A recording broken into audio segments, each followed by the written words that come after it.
যিনি কুরআনুল কারীম শিক্ষা দিয়েছেন, খালাকাল ইনসানা, এবং মানুষকে সৃষ্টি করেছেন। তো আমরা জানি মানুষ প্রথমে দুনিয়ার বুকে জন্মগ্রহণ করে, এরপরে শিক্ষা অর্জন করে। কিন্তু আল্লাহ রাব্বুল আলামিন তিনি আগে বললেন আল্লামাল কুরআন, তিনি আগে বললেন যে তিনি কুরআন শিক্ষা দিয়েছেন। এরপরে বললেন খালাকাল ইনসানা, তিনি মানুষ সৃষ্টি করেছেন। তো আগে কেন কুরআনুল কারীম শিক্ষা দেওয়ার কথা বললেন? এজন্যই আল্লাহ রাব্বুল আলামিন বলেছেন যে মানুষ জন্মগতভাবেই সে পরিপূর্ণ মানুষ হতে পারে না। গরুর বাচ্চা যেদিন থেকেই জন্মগ্রহণ করবে, সে অটোমেটিক গরুর বাচ্চা হিসাবেই জন্মগ্রহণ করবে। ছাগলের বাচ্চা জন্ম থেকেই সে ছাগলের বাচ্চা হিসাবে জন্মগ্রহণ করবে। মহিষের বাচ্চা সে জন্মগ্রহণ করলেই অটো মহিষের বাচ্চা। কিন্তু মানুষ জন্মগ্রহণ করলেই সে অটো মানুষের বাচ্চা হয়ে যায় না, তাকে মানুষ করে গড়ে তোলা লাগে, কুরআনুল কারীমের শিক্ষা দেওয়া লাগে। কুরআনুল কারীমের শিক্ষা অর্জন করলেই ওই ব্যক্তিটা পরিপূর্ণ মানুষ হবে। নতুবা আল্লাহ রাব্বুল আলামিন বলেন যে ও প্রকৃত মানুষ নয়, ও হলো চতুষ্পদ জানোয়ারের ন্যায়, বরং তার চাইতেও আরো নিকৃষ্ট। যেমন আল্লাহ রাব্বুল আলামিন 9 নম্বর পারার 13 নম্বর পৃষ্ঠা সূরাতুল আরাফের 179 নম্বর আয়াতে আল্লাহ রাব্বুল আলামিন বলতেছেন, ওয়ালাকাদ যারানা লিজাহান্নামা কাসীরাম মিনাল জিন্নি ওয়াল ইনস লাহুম কুলুবুন লা ইয়াফকাহুনা বিহা ওয়ালাহুম আ'য়ুনুন লা ইউবসিরুনা বিহা ওয়ালাহুম আযানুন লা ইয়াসমাউনা বিহা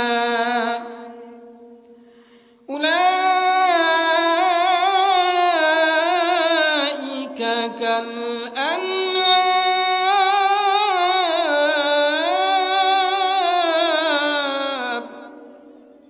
বাল হুম আদাল উলাইকা হুমুল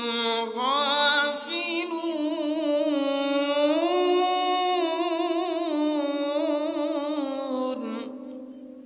গর্ব সূরত আদমিন সাবুদে আহমদ বু জাহলুহা মেক সাবুদে। আল্লাহ রাব্বুল আলামিন বলতেছেন, ওয়ালাকাদ যারানা লিজাহান্নামা কাসীরাম মিনাল জিন্নি ওয়াল ইনসি, আমি বহু সংখ্যক মানুষ এবং জিনকে সৃষ্টি করেছি জাহান্নামে দেওয়ার জন্য। কেন তাদেরকে জাহান্নামে দেওয়ার জন্য সৃষ্টি করেছি? লাহুম কুলুবুন লা ইয়াফকাহুনা বিহা, তাদের অন্তর আছে, অন্তর দ্বারা কুরআনুল কারীমকে অনুধাবন করে না। ওয়ালাহুম আ'য়ুনুন লা ইউবসিরুনা বিহা, তাদের চক্ষু আছে, চক্ষু দ্বারা কুরআনুল কারীম দেখে না। ওয়ালাহুম আযানুন লা ইয়াসমাউনা বিহা, ওদের কর্ণ আছে কিন্তু কর্ণ দ্বারা কুরআনুল কারীমের আলোচনা শুনে না, কুরআনুল কারীম শুনে না। আল্লাহ রাব্বুল আলামিন এজন্যই বলছেন উলাইকা কাল আনআম,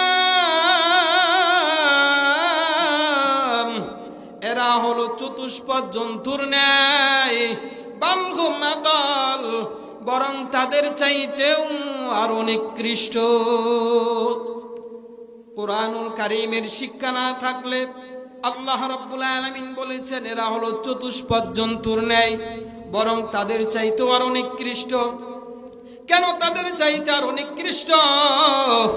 কারণ কিয়ামতের ময়দানে মানুষের হিসাব নিকাশ আছে, মানুষের জন্য জাহান্নাম আছে, কিন্তু কোন চতুষ্পাদ জন্তুর জন্য জাহান্নাম নাই।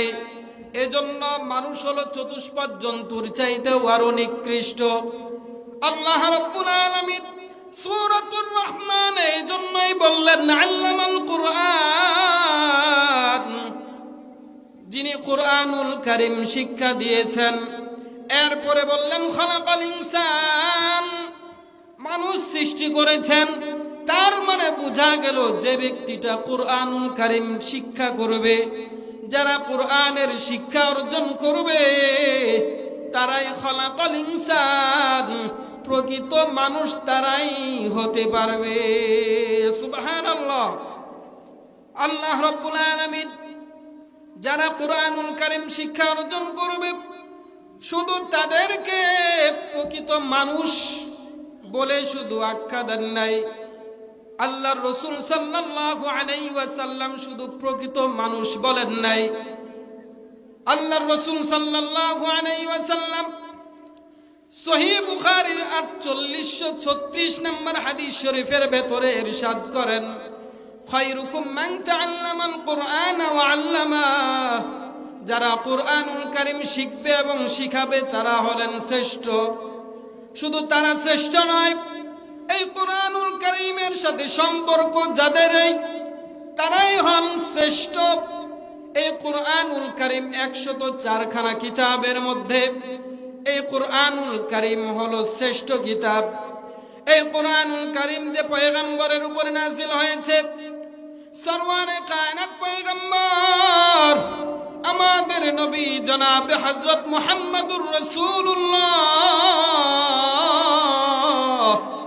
সাল্লাল্লাহু আলাইহি ওয়াসাল্লাম, তিনি হলেন সমস্ত পয়গম্বরদের মধ্যে শ্রেষ্ঠ পয়গম্বর। এই কুরআনুল কারীম যে ফেরেশতার মাধ্যমে নাযিল হয়েছে, জিবরাইল আলাইহিস সালাম, তিনি হলেন সবচেয়ে শ্রেষ্ঠ ফেরেশতা। এই কুরআনুল কারীম যে রাত্রিতে নাযিল হয়েছে, লাইলাতুল কদর, এটা হলো 1000 মাসের চাইতেও সেরা রাত্র। আবার এই কুরআনুল কারীম যে দেশগুলোতে নাযিল হয়েছে, মক্কা মদিনা, ওই দেশগুলো হলো সারা দুনিয়ার সমস্ত দেশের চাইতে শ্রেষ্ঠ দেশ। আবার এই কুরআনুল কারীম যে পর্বতে নাযিল হয়েছে, ওই পর্বতটা হলো শ্রেষ্ঠ পর্বত। এই কুরআনুল কারীম যে কাঠের রেহেলের মধ্যে রাখা হয়, এই কুরআনুল কারীম যে প্লাস্টিকের রেহেলের মধ্যে রাখা হয়, ওই রেহেলটা হলো দুনিয়ার সবচেয়ে শ্রেষ্ঠ রেহেল, শ্রেষ্ঠ কাঠ আর শ্রেষ্ঠ প্লাস্টিক। এই কুরআনুল কারীম যারা শিখবে শিখাবে, পয়গম্বর বলেছেন তারা শুধু মানুষ নয়, তারা হলেন সমস্ত মানুষদের চাইতেও শ্রেষ্ঠ। সুবহানাল্লাহ। খায়রুকুম মান তাআল্লামাল কুরআন ওয়া আল্লামা, যারা এই কুরআনুল কারীম শিক্ষা অর্জন করবে এবং শিক্ষা দিবে, তারা হলেন শ্রেষ্ঠ ব্যক্তি। তাদেরকে আল্লাহ রাব্বুল আলামিন ভালোবাসেন। যেহেতু কুরআনুল কারীম যে শিক্ষা অর্জন করবে, যারা নিজেদের সন্তানদেরকে বা আত্মীয় স্বজনদের ভেতরে কাউকে কুরআনের হাফেজ বানাবে, কুরআনের শিক্ষা দিবে, তাদের সাথে যেহেতু অনেক সম্পর্ক রয়েছে এই কুরআনওয়ালার, এজন্য তাদেরও শ্রেষ্ঠ মর্যাদা আল্লাহ রাব্বুল আলামিন দিবেন। আবু দাউদ শরীফের 1453 নম্বর হাদিস শরীফের ভেতরে রাসূল করিম সাল্লাল্লাহু আলাইহি ওয়াসাল্লাম বলেছেন যে কিয়ামতের ময়দানে ওর পিতামাতাকে যে কুরআনুল কারীম শিক্ষা অর্জন করবে, হিফজ করবে, নূরের টুপি পরিয়ে দিবেন, যে নূরের টুপিগুলো সূর্যের চাইতেও বেশি আলোকিত হবে। সুবহানাল্লাহ। তো আল্লাহ রাব্বুল আলামিন এরকম শ্রেষ্ঠ মর্যাদা দিবেন যারা কুরআনওয়ালা হয়ে যায়, যারা কুরআনুল কারীমের সাথে সম্পর্ক রাখে। আল্লাহ রাব্বুল আলামিন তাদেরকে ভালোবাসেন। শুধু আল্লাহ রাব্বুল আলামিন এই ভালোবাসেন এমন না, পৃথিবীর সব কিছু, আসমানবাসীর সব কিছুই সকলেই ওই ব্যক্তিটাকে ভালোবাসে। সহিহুল বুখারী 3105 নম্বর হাদিস শরীফের ভেতরে রাসূল করিম সাল্লাল্লাহু আলাইহি ওয়াসাল্লাম বলেন, عن أبي هريرة رضي الله تعالى عنه عن النبي صلى الله عليه وسلم قال إذا أحب الله فلانا আল্লাহ রাব্বুল আলামিন যখন কোনো ব্যক্তিকে ভালোবাসেন, নাদা জিবরাইল, আল্লাহ রাব্বুল আলামিন জিবরাইল আলাইহিস সালামকে ডাক দেন। এরপরে বলেন, ইন্নাল্লাহা ইউহিব্বু ফুলানান, নিশ্চয় আল্লাহ তাআলা অমুক ব্যক্তিকে ভালোবাসেন। এরপরে জিবরাইল আলাইহিস সালাম তিনি আসমানবাসী সমস্ত ফেরেশতাদেরকে ডাক দেন, বলেন যে ইন্নাল্লাহা ইউহিব্বু ফুলানান, এই ব্যক্তিটাকে আল্লাহ রাব্বুল আলামিন ভালোবাসেন। ফাহিব্বুহু, তোমরাও ভালোবাসো। ফায়ুহিব্বুহু আহলুস সামা, সমস্ত আসমানবাসীরা ওই মানুষটাকে ভালোবাসতে শুরু করে দেয়। সুম্মা ইউকাদু লাহুল কবুলু ফিল্লাহ, শুধু তারাই ভালোবাসেন না, আল্লাহ রাব্বুল আলামিন ওই ভালোবাসাটাকে দুনিয়ার মধ্যে ছেড়ে দেন। এজন্য দুনিয়ার মানুষ সহ, দুনিয়ার গাছপালা তরুলতা পিপিলিকা সহ ওই কোরআনওয়ালার জন্য দোয়া করতে থাকেন এবং ওই কোরআনওয়ালাকে ভালোবাসেন। সুবহানাল্লাহ। এরকম যারা কোরআনুল কারীম শিক্ষা অর্জন করবে তাদের মর্যাদা আল্লাহ রাব্বুল আলামিন বাড়িয়ে দেন। আল্লাহ রাব্বুল আলামিন বড় মহব্বত করে এই কোরআনুল কারীমকে আমাদেরকে দিয়েছেন, বড় ভালোবেসে দিয়েছেন। আল্লাহ রাব্বুল আলামিন 22 নম্বর পারার 6 নম্বর পৃষ্ঠা সূরাতুল আহজাবের 72 নম্বর আয়াতে বলেন, ইন্না আরাদনাল আমানাতা আলাস সামাওয়াতি ওয়াল আরদি ওয়াল জিবাল فأبين أن يحملنها وأشفقن منها وحملها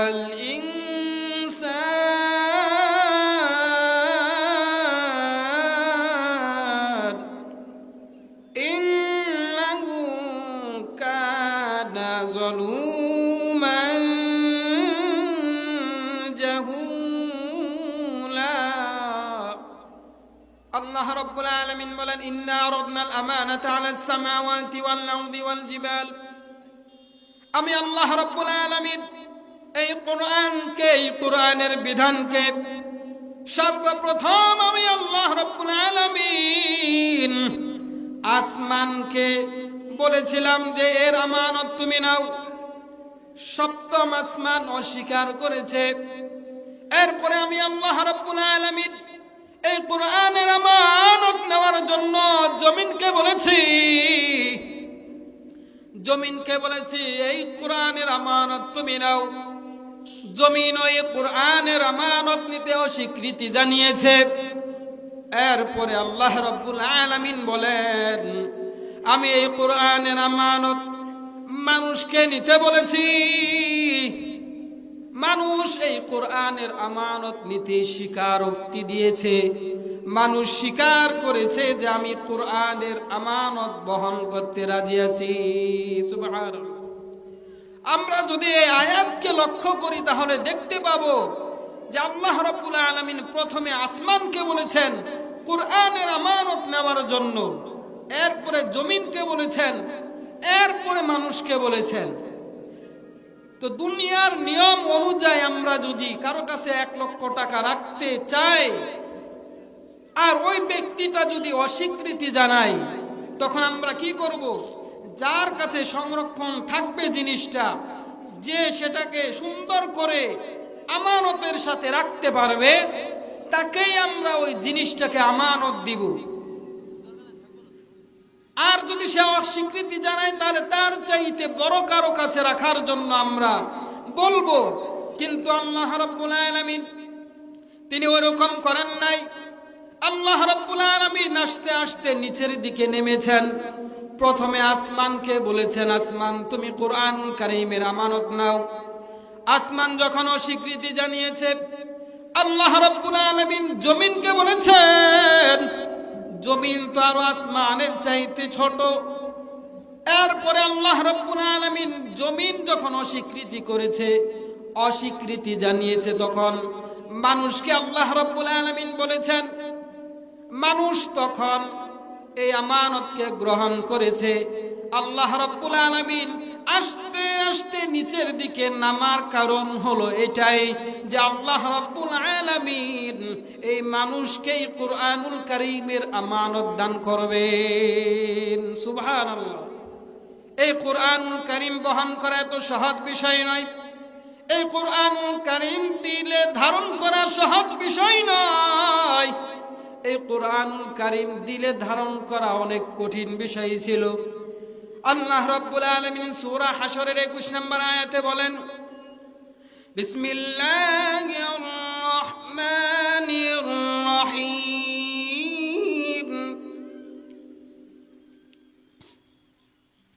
লাউ আনজালনা হাযাল কুরআন আলা জাবালিন লারাআইতাহু على جبل لرأيته خاشعا متصدعا من خشية الله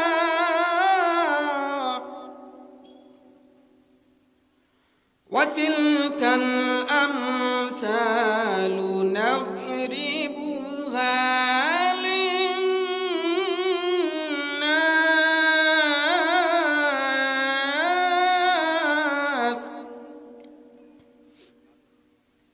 وتلك الأمثال نضربها للناس لعلهم يتفكرون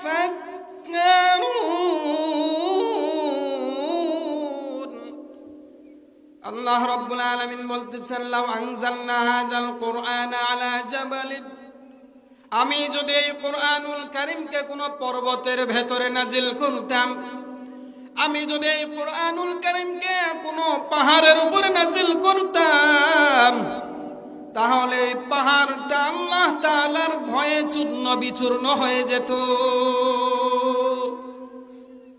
কিন্তু আমি কুরআনের আমানত মানুষকে দিয়েছি। মানুষ এত সহজে কেন দিনে কুরআনুল কারীম ধারণ করতে পারে? এজন্যই পারে এই কুরআনুল কারীম রাসূলের সিনার ভেতর দিক দিয়ে মানুষের মাঝে এসেছে। এজন্যই মানুষের হৃদয়টা ধারণ করা সহজ হয়ে গিয়েছে। নতুবা এই কুরআনুল কারীম এটা ধারণ করা মানুষের জন্য বড় কষ্টকর হয়ে যেত। কিভাবে সহজ হয়েছে? আমরা জেনে থাকব যে সূর্যের 8টা গ্রহ রয়েছে। এর মধ্যে পৃথিবী একটা গ্রহ। সূর্যের কাছ থেকে এই গ্রহগুলো তাপ ধার নেয়, আলো ধার নেয়। এর মধ্য থেকে চাঁদ একটা গ্রহ। এই চাঁদ ও সূর্যের থেকে আলো ধার নেয়। কেমন জানি সোলারের মতো এটা চার্জ হয়। এরপরে এই আলোটা রাত্রি বেলায় ছাড়ে। সূর্যের রৌদ্রটা বড় তীব্র, অনেক গরম। এই রৌদ্রের মধ্যে মানুষ বসে থাকতে পারে না। মানুষের শরীর থেকে ঘাম ঝরে, এত প্রচন্ড রৌদ্র। আবার প্রচন্ড রৌদ্রের সময় মানুষের চামড়া পুড়ে যায়। এই প্রচন্ড রৌদ্রে থেকে যখন চাঁদটা আলো ধার নেয়, এই সূর্যের আলোটা যখন চাঁদের ভেতর দিক দিয়ে জ্যোৎস্না রাতে আসে, ওই আলোটা মানুষের শরীরকে ঘামিয়ে দেয় না। ওই আলোটা মানুষের চামড়া পুড়ে দেয় না। ওই আলোটা মানুষের ওই রকম কোনো শরীরের ক্ষতি করে না। ওই আলোতে বসে থাকতে মানুষ মজা পায়, চাঁদের আলোতে মানুষ বসে থাকে অনেক আনন্দ পায়। কেন কেন ওই তীব্রতা আর এখন নাই? ওই তীব্রতা এখন এজন্যই নাই যে সূর্যের আলোটা এখন চাঁদের ভেতর দিক দিয়ে দুনিয়ার জমিনে এসেছে। ঠিক তদ্রূপেই কুরআনুল কারীম বহন করা অনেক কষ্টের বিষয় ছিল, কিন্তু যখন এই কুরআনুল কারীম রাসূল কারীম সাল্লাল্লাহু আলাইহি ওয়াসাল্লামের সিনার ভিতর দিক দিয়ে দুনিয়ার জমিনে এসেছে, তখন আল্লাহ রাব্বুল আলামিন ওটা মানুষের জন্য চাঁদের আলোর মতো সহজ করে দিয়েছে। সুবহানাল্লাহ। এখন আর কষ্ট হয় না।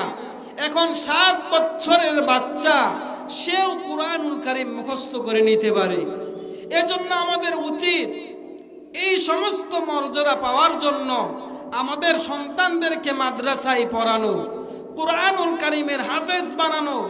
নিজে হতে পারি নাই তো কি হয়েছে, যদি সন্তানদেরকে কুরআন ওয়ালা বানাই তাহলেও কিয়ামতের ময়দানে নূরের টুপি আমাদেরকে পরিয়ে দিবেন আল্লাহ রাব্বুল আলামিন।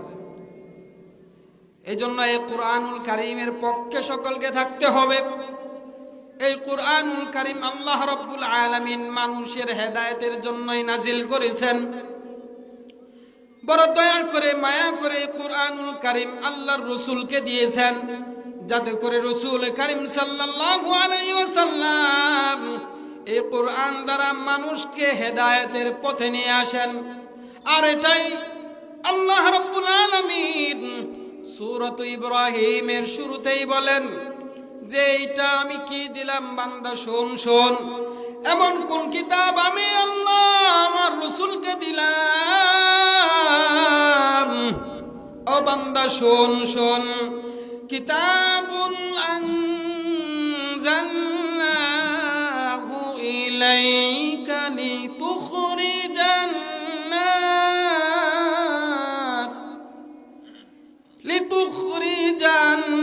الناس من الظلمات إلى النور। আল্লাহ রাব্বুল আলামিন বলতেছেন কিতাবুন আনজালনাহু ইলাইকা, ওগো হাবিব আমি আপনার কাছে এমন একটা কিতাব দান করলাম, লিতুখরিজান নাস মিনাজ যুলুমাতি ইলান নূর, যে কিতাবের মাধ্যমে আপনি মানুষকে অন্ধকার থেকে আলোর দিকে বের করবেন, যে কিতাবের মাধ্যমে আপনি মানুষকে গুমরাহ থেকে হেদায়েতের পথে নিয়ে আসবেন। আল্লাহ রাব্বুল আলামিন এজন্যই কুরআনুল কারীম মানুষকে দিয়েছেন। এই কুরআনুল কারীম সংরক্ষণ করা লাগবে। আল্লাহ রাব্বুল আলামিন কিছু তার মনোনীত বান্দাদের মাধ্যমে সংরক্ষণ করবেন। আল্লাহ রাব্বুল আলামিন কুরআনুল কারীমের ভেতরে বলেন ইন্না নাহনু নাযালনা যিকরা ওয়া ইন্না লাহু লাহাফিজুন। এই কুরআনুল কারীম আমি নাজিল করেছি, আর এই কুরআনুল কারীম আমি কিয়ামত পর্যন্ত সংরক্ষণ রাখব। সংরক্ষণ রাখবেন কিভাবে? সংরক্ষণ রাখবেন হলো মানুষদের মাধ্যমেই, আল্লাহ রাব্বুল আলামিনের প্রিয় বান্দাদের মাধ্যমেই আল্লাহ রাব্বুল আলামিন কুরআনুল কারীমকে সংরক্ষণ রাখবেন। এজন্য আমাদের উচিত হলো নিজেরা কুরআনুল কারীম হিফজ করা, নিজেরা কুরআনুল কারীম পড়া, নিজেরা শিক্ষা অর্জন করা। যদি আমরা শিক্ষা অর্জন না করি, কুরআনুল কারীম একদমই পড়তে জানি না, তাহলে আমরা কঠিন ধরা খেয়ে যাব আল্লাহ রাব্বুল আলামিনের কাছে। কুরআনুল কারীম শিক্ষা অর্জন করা এটা হলো আমাদের জন্য ফরজ, শিখতেই হবে, নতুবা আমরা তো নামাজও পড়তে পারবো না। নামাজ পড়ার জন্য কিরাত আবশ্যক, এজন্য কুরআনুল কারীম আমাদেরকে শিখতেই হবে। তো আমরা চেষ্টা করব কুরআনুল কারীম সহি শুদ্ধ করে পড়ার জন্য। আবার হিফজ করার যদি সামর্থ্য থাকে হিফজ করতে হবে। কিয়ামতের ময়দানে যারা হাফেজে কোরআন হবে তারা তেলাওয়াত করতেই থাকবেন আর তাদের মর্যাদা বাড়তেই থাকবে। আল্লাহ রাব্বুল আলামিন এরকম সম্মান তাদেরকে দান করবেন। আর যারা হেফজ করার সামর্থ্য নাই, নিজেরা তো শিখবই, নিজের সন্তানদেরকে কোরআনুল কারীমের হেফজ করার জন্য মাদ্রাসায় আমরা দিয়ে দিব। এই যে ভেটনা মাদ্রাসা অনেক ঐতিহ্যবাহী একটা শিক্ষা প্রতিষ্ঠান, এই প্রতিষ্ঠানে আমরা ভর্তি করে দিব যাতে করে আমরা এই ফজিলতগুলো পেতে পারি।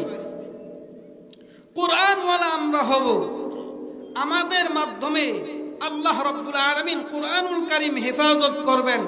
আমরা যাতে করে কোরআনুল কারীমের সৈনিক হতে পারি, এই জন্য আমাদেরকে চেষ্টা করতে হবে। আমরা শুধু বলি হুজুর সময় নাই, সময় নাই, কিন্তু দোকানে বসে ঠিকই সময় পার করতেছি। চায়ের দোকানে বসে বসে ঘন্টার পর ঘন্টা আলাপ করতেছি, খেলা দেখে সময় পার করতেছি। মোবাইলের মাধ্যমে আমরা সময়টাকে নষ্ট করতেছি, কিন্তু কোরআনুল কারীমের শিক্ষার কথা বললে বলতেছে হুজুর আমার সময় নাই, সময় নাই। তো মানুষকে বুঝাইতে পারলেন, দুনিয়ার মানুষকে আপনি সহজেই বুঝিয়ে দিতে পারলেন যে আমার সময় নাই, কিন্তু কিয়ামতের ময়দানে আল্লাহ রাব্বুল আলামিন যখন বলবেন বান্দারে বড় মায়া করে, বড় মহব্বত করে আমি কোরআনুল কারীম তোমাকে দিয়েছিলাম, কিন্তু তুমি তো কোরআনুল কারীম শিক্ষা অর্জন করো নাই, তাহলে ওই দিন কিভাবে আপনি আল্লাহ রাব্বুল আলামিনের সামনে আল্লাহ তাআলাকে মুখ দেখাবেন? কিভাবে আল্লাহকে মুখ দেখাবেন? এজন্য আমাদের উচিত এবং আমাদের উপর আল্লাহ রাব্বুল আলামিনের এটা ফরজ আইন যে কোরআনুল কারীম শিক্ষা অর্জন করা। তো আল্লাহ রাব্বুল আলামিনের এই কোরআন এত শ্রেষ্ঠ কালাম, এটাকে মহব্বত করা, ভালোবাসা, চেষ্টা করতেই থাকা। যারা এই কোরআনুল কারীম শুদ্ধ করে পড়তে পারে তাদের কাছে গিয়ে গিয়ে সময় নেওয়া, যে আমাকে একটু সময় দেন। মসজিদের ইমাম সাহেব যদি হাফেজে কোরআন হয়, আলেমে দ্বীন হয়, তার কাছে গিয়ে গিয়ে বলা যে হুজুর আমার একটু ছোট ছোট সূরাগুলো মুখস্থ আছে, ওই সূরাগুলো আমার একটু শুনেন তো, আমার ভুলগুলো একটু সহি শুদ্ধ করে দেন।